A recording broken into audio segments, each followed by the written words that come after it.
About 3 years ago, I downloaded TikTok for the first time.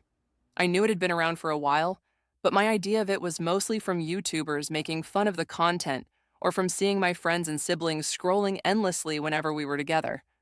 I had made up my mind. I would never download it. It seemed like a total waste of time. I already had YouTube, Instagram, and Facebook, which were enough to eat up my time. My screen time used to hit 10 to 12 hours a day.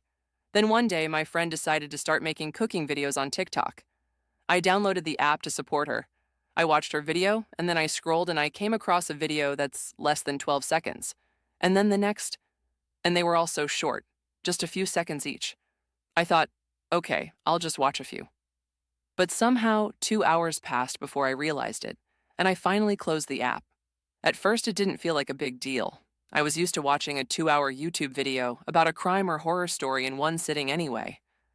Over time, TikTok became the app I used the most, even surpassing YouTube, sometimes for 7 straight hours.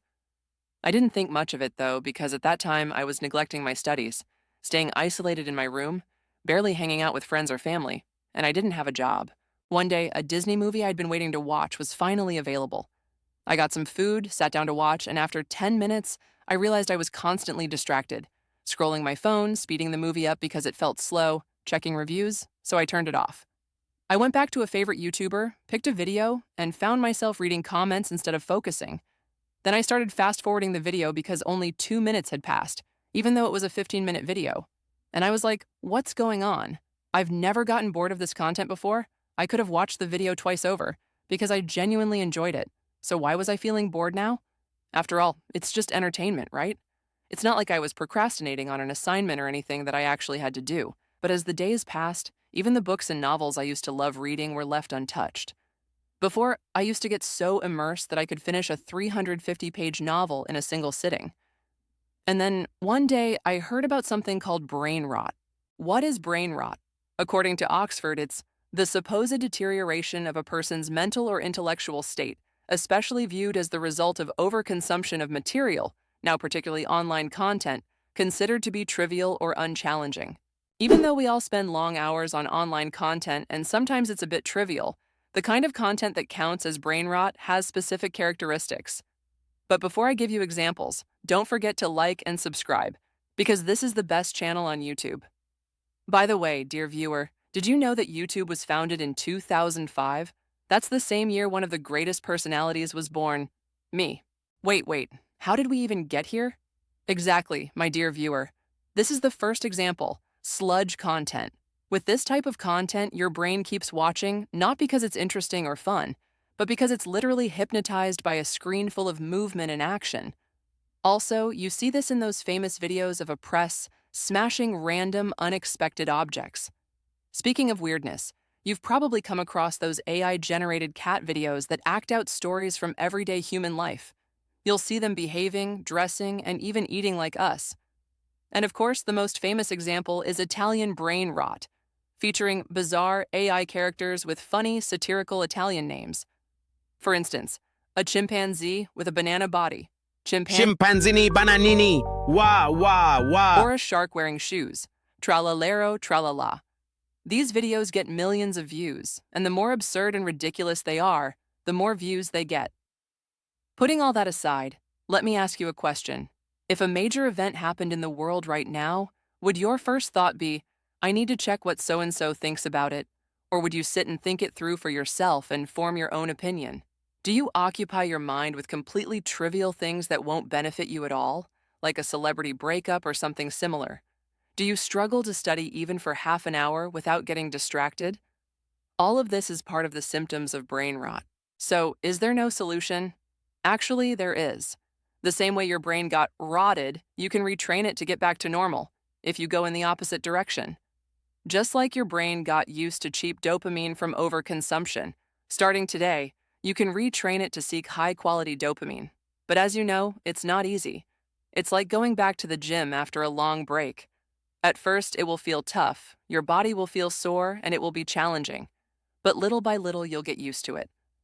All I want from you, and I promise you this, is that if you follow the plan I'm about to give you for 1 month, exactly 30 days, you'll start regaining your focus.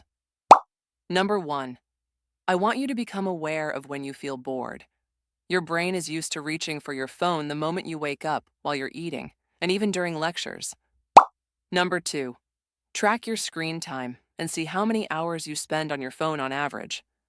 For the first 7 days of the challenge, I want you to cut that screen time in half, no matter what. For example, 8 hours becomes 4, 12 becomes 6. Do this in any way you can, even if it means tricking me and yourself by using a laptop to watch the same content you would normally watch on your phone. It doesn't matter how you do it. The important thing is to cut your time in half.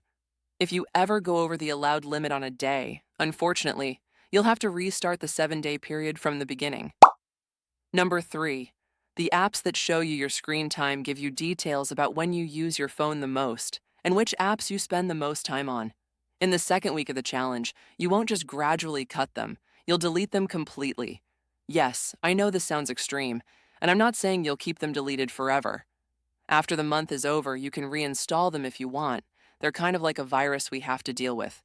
But for now, follow the plan first, and I'll tell you later what to do when you get them back.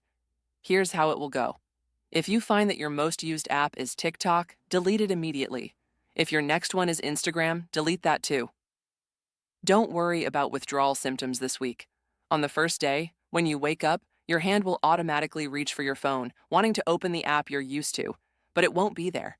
At that point, there are 3 possibilities. You reinstall it and start using it again. Or you stick to your plan but open random other things. Maybe Facebook, if anyone even uses that anymore. You'll find yourself putting up with cheesy jokes from older people, and you might even end up reading long posts. The point is, you'll still be wasting time on something you're not really enjoying. I don't want you to just swap one app addiction for another. Instead, you need to get out of bed, follow your morning routine, and force yourself to leave your phone alone. Number 4, after following the previous steps, you'll have saved a lot of time. If you have studying to do, use that time to study. If there's a work project you need to work on, get it done. But if you're free and have nothing to do, you need to occupy yourself. Pick up an old hobby you used to love. Maybe you used to enjoy drawing but stopped. Or you loved reading but forgot how to really read and now only rely on summaries instead of the full book. Learn to cook or start going for runs. Whatever it is, make the most of the time you've saved. Because if you waste the 5 or 6 hours you've freed up each day, then what was the point in the first place? Otherwise, you'll just fall back into your old habits. Some extra tips that worked for me and saved me. Turn off all notifications from every app. Because honestly, I don't get it. Like, a notification saying that so-and-so commented on such and such post, and she's saying, "Oh my God, your cat is so cute." Yeah, that's very important to you, right? And when you reinstall the apps after 30 days, you'll have done a proper social media detox, and your addiction will have decreased noticeably. But will it last forever? No. You could slip back in easily. That's why you need to take precautions. One of the most important things is to clean up your social media from all the trivial, useless content. Unfollow anyone who wastes your time. And whenever you see content you know will give you brain rot or isn't useful, mark it as not interested, so the algorithm learns not to show you stuff like that again. Also, when you're about to sleep, eat, or hang out with your friends or family, leave your phone somewhere far from you. For example, I leave my phone in my room when I sit with my family. Even if the conversation is a bit boring, I get fully involved with them and actually enjoy it. But if the phone is in your hand all the time, your brain won't take the time to think, and the moment it feels even a little bored, it'll make you open it. Now, I have a challenge for you that will make a real difference. The puzzle challenge. It's just you and a puzzle, and here are the rules. No phone or social media. No music, no slacking. Throughout the day, this will be your only task. Completing the puzzle. At first, it'll be fun and enjoyable, but after a while, the silence and boredom will start to overwhelm you. You'll seriously think about giving up and reaching for your phone. But I want you to push yourself and reach the peak of boredom. When you do, you'll notice the results. You'll understand the difference between the cheap dopamine you get from scrolling on TikTok or other apps and the high-quality dopamine you get after real effort, right when you place the final puzzle piece. By the way, there's a link in the description if you want to buy a good quality puzzle like the one I got, which also looks really beautiful. Thanks for watching.